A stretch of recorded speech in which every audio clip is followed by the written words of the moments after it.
juga akan cek bagaimana kemudian kondisi dari korban yang selamat yang saat ini berada di lokasi pengungsian.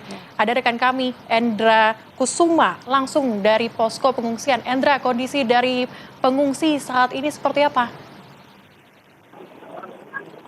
Ya, Celia dan Iri dan pemirsa Tiban dapat kami kabarkan ya.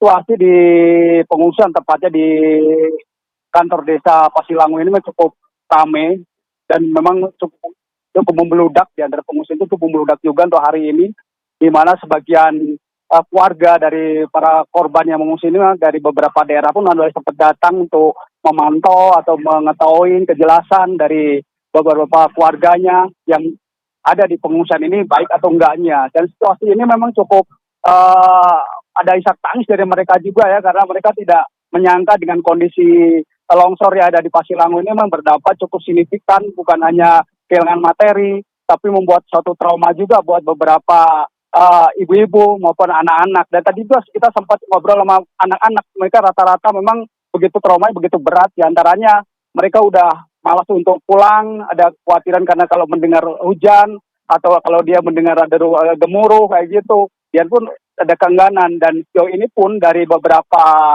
ibu-ibu guru PAUD maupun pengajian di Cisarua pun memang memberikan motivasi terutama untuk trauma healing bagi mereka. Untuk sehari itu mungkin ada sekitar 2 kali 3 kali trauma healing yang rata-rata diikutin 80 sampai 67 orang, terutama anak-anak, dan mereka pun memang menyajikan dalam trauma ini beberapa permainan, fun game, diberikan juga dongeng dan pengajian juga dan mereka dan pendekatan secara motivasi kepada mereka agar mereka bisa kembali pulih untuk bisa beraktivitas kembali. Dan sejauh ini pula karena kondisi dari sekian anak-anak pun memang rata-rata dari mereka pun karena keinginan pulang ini memang membuat keluarga pun memang cukup berat juga. Ya, dia juga bingung juga di antara mereka karena dengan dipulangan ini dengan kondisi ada kekhawatiran kembali akan terjadi longsor susulan. Sejauh ini pula di pengungsian tidak hanya membludak di antara pengungsi aja.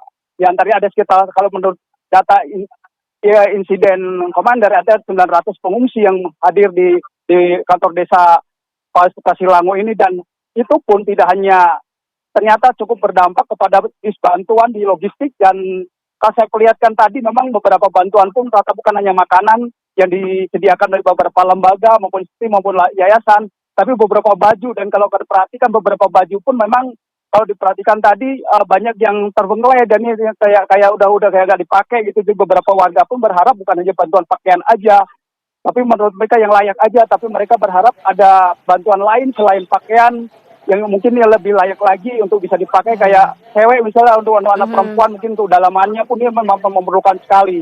Itu mungkin yang akan kami kabarkan dari perkembangan terkini. Celia dan Shirley. Baik, untuk memulihkan psikis para pengungsi di sana, trauma healing bahkan dilakukan 2 hingga 3 kali ya dalam sehari. Terima kasih atas laporannya Endra Kusuma langsung dari Bandung Barat, Jawa Barat. Sebelum juga ada rekan Virgi dan juga Cepi Kurnia.